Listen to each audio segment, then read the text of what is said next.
I'm a company boss in the city, living what looks like a normal life. But ordinary doesn't mean clueless. One day, while checking hospital surveillance, I saw something shocking. The nanny, Maria, swapped her own baby with mine. My face froze in disbelief. Had the world gone mad? No matter, I was going to act. I pointed at the screen, frowning. 5 minutes back there. The technician zoomed in on Maria. She had just given birth, so why was she sneaking around the nursery? Luckily, private hospitals record everything in high-quality video and sound. Turning up the volume, we heard Maria whisper tearfully, "Baby, one day you'll thank Mommy. Why should my child live as a servant's kid?" I sneered, holding the paternity report. Maria had no idea that I had already ordered a DNA test for my newborn. I also made sure to monitor every moment in that hospital. Quietly, I switched the bobbies back myself and brought my real daughter home. From that day, Maria pampered my child even more than her own, while her biological daughter faced her cruelty. I kept Maria close to watch her true colors. If I hadn't been cautious, it would have been my daughter suffering under her hand. Sometimes my wife couldn't stand Maria's behavior. "Stop hitting her," she'd snap. That only made Maria angrier, and eventually she announced she'd take her daughter back to the countryside. She feared her scheme would unravel as the child grew older. I gladly accepted her resignation. My wife, however, sensed tension. "Why does Maria look at you like she has something to say? Did you too?" she asked suspiciously. I told her everything, and at last she understood. When our daughter entered kindergarten, peace didn't last.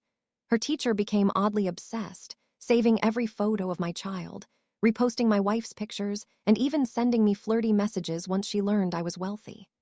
My wife and I both run companies, so she tried to exploit the fact that we were busy. She even accused my wife of stealing her photos online, demanding she kneel and apologize. My wife nearly hit her on the spot, but I stopped her. Instead, I told her to post more glamorous family videos. Enraged, the teacher accused us of using AI. This time, the other parents sided with us. But she didn't stop. She sent me indecent photos, treated my daughter with fake kindness, and stirred up rumors that my wife couldn't bear a son. That was the final straw. I collected everything and submitted it to the Education Bureau. The teacher was fired, her private photos leaked online, and her family became the laughingstock of the internet. Later, at an orphanage charity visit, a little girl looked at me through tears and called me Dad. My daughter begged me to adopt her. Against my better judgment, I agreed, hoping to teach my daughter not to be fooled by pity. But the girl was cunning. She lied about my daughter bullying her, cried to my wife at night, and fooled the nanny into turning against our child. Only the cameras revealed the truth. My wife wanted to throw her out immediately, but I said, "Let our daughter learn." Eventually, my daughter realized her mistake and admitted it. "Dad, I was wrong."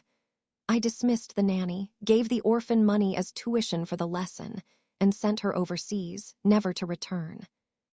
In middle school, my daughter excelled, ranking first in the city. Still, people online accused her of faking wealth, calling her a fake socialite. They spread rumors that she cheated on exams, but I knew the truth.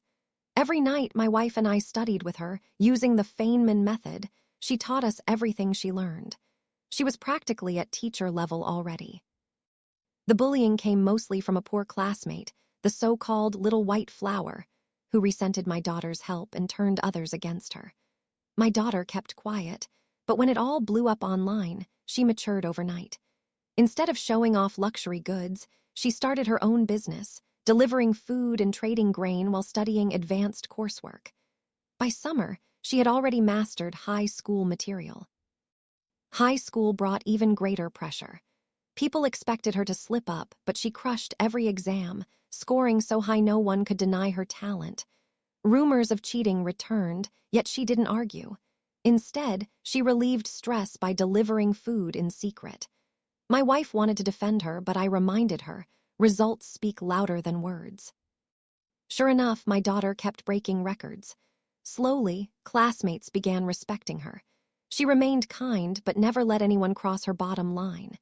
Even when offered poisoned gifts or manipulative friendship, she stayed cautious. Watching her handle these trials with wisdom far beyond her age, I realized she was stronger, smarter, and braver than both her parents combined. In her last year of high school, Peking University announced a special admission program. If my daughter applied, she wouldn't need such high exam scores. At the same time, there was a nationwide mathematics competition. She entered and won first prize at the national level. I didn't fully grasp the weight of that award at first, but people explained that it guaranteed her admission into Peking University's math department without even needing to sit for the college entrance exam. Still, my daughter wanted to take the test anyway. She also had someone help her apply to Ivy League universities overseas, just in case. Over the years, my wife and I had heard many strange real-life incidents, stories that sounded like fiction. We realized our daughter had already experienced many of those twists herself. Fearing her exam results might one day be swapped, we made sure to prepare several backup routes for her to get into Peking University. At first, she dismissed our warnings as paranoia, but on the actual exam day, she understood. She performed extraordinarily well. Normally, her score hovered around 710, but that day she did even better, probably breaking records with over 740 points. Yet when the results came out, her score had been stolen and given to someone else. Her official result showed only a little over 200 points. She was crushed. Thankfully, she still had her national math prize to rely on. Her low result turned into a public joke. Online users dug up her history, spreading rumors she had cheated into her elite high school. They posted photos of her delivering food, videos of her studying, and old test results. Comment sections filled with cruelty, calling her a fraud, mocking her as copycat queen, and even accusing her of cheating with her phone. Some spread edited ugly photos, claiming she had plastic surgery with our family's money. I was furious, but my daughter stayed calm. Her Douyin account, once a simple hobby where she shared her food delivery runs, was now swamped with hateful comments. Her video showing the 200-point result gained over 5 million likes, and nearly 100 million people saw it. She suddenly had 500,000 new followers, but also more than 1 million insults. She waited until the backlash reached its peak, then posted last year's exam score, 719 points, from a year when the test was even harder. She explained she had taken the exam in her second year of high school and had qualified for a youth program but declined it. She wrote, "If you're so good at digging up my past, why not check my score from last year instead of just this year?" Then she shared a photo of her national prize, joking that maybe she only took this year's exam for fun. That explanation silenced many critics. People believed it made sense. A math competition winner might casually sit the test and walk away with just a couple hundred points. Besides, last year's score was impossible to fake. But her online fame exploded further. My wife and I hadn't expected such overwhelming attention. I suggested we ask Peking University to clear things up, but my daughter refused. "Even if they defend me," she said, "people will just say the prize was rigged. No matter what I do, they'll say it's because of money." Soon, Peking University admissions staff came to our home and offered to make an official statement, but she turned them down. "The only way to shut them up," she insisted, "is to prove myself through real achievements." That summer, my business collapsed, but because I had bought up the land around the factory earlier, we became landlords. We moved to the capital with our daughter, who quickly joined a research lab. We only saw her during weekend dinners, but she was thriving. Her success even drew Maria to the university gates, where she dropped to her knees and admitted, "Daughter, I shouldn't have switched you back then." Once again, my daughter trended online.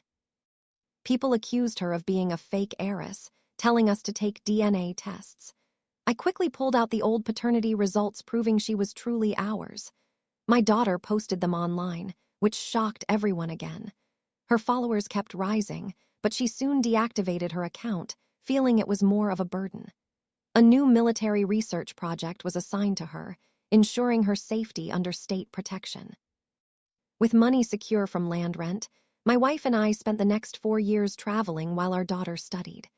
By graduation, she had become a graceful young scientist. She stood tall in her white lab coat, sharp, and confident.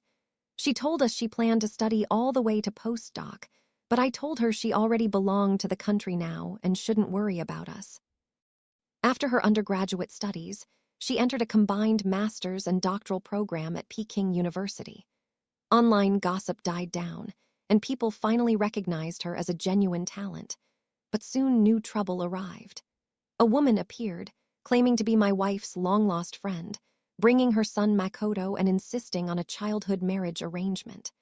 My wife had no memory of her, and we quickly realized it was just another attempt to attach themselves to our daughter. Strangers seemed drawn to her like magnets. Elderly people would accidentally fall in front of her, leading to encounters with their wealthy grandsons. Injured strangers turned out to be executives. Even handsome twins once waited for her outside her lab. Despite all this, she did eventually date a boy from high school who had also entered Peking University on his own merit. My wife liked him, though I felt uneasy. They studied together, published research together, and eventually registered their marriage at 24 without telling us first. But soon, doubts arose. My daughter realized she had always worked alone, yet his name appeared first on their papers. Authorities investigated and discovered he had no real existence. He had appeared out of thin air. His house was empty, his identity a fabrication. My daughter broke down, realizing she had been deceived. I told her not to lose hope, to look for someone real who truly cared for her. But she wondered aloud if she was so lonely that even fake people appeared around her. Then she said something that chilled me. "Dad and Mom, maybe even you aren't real." And she was right. At that moment, the truth emerged. This was not reality at all. My daughter, Willow, took off her virtual reality glasses, and the boundary between worlds disappeared. It was the 22nd century. Willow had grown up poor but brilliant, creating virtual reality technology that let people live as the protagonists of their own stories. Her invention brought her fortune and fame, but also showed her the emptiness of society, where the elite controlled nearly all resources yet lacked meaning. On her desk sat a framed photograph of her real parents, the last image before their deaths. As she touched it, holograms of childhood memories appeared.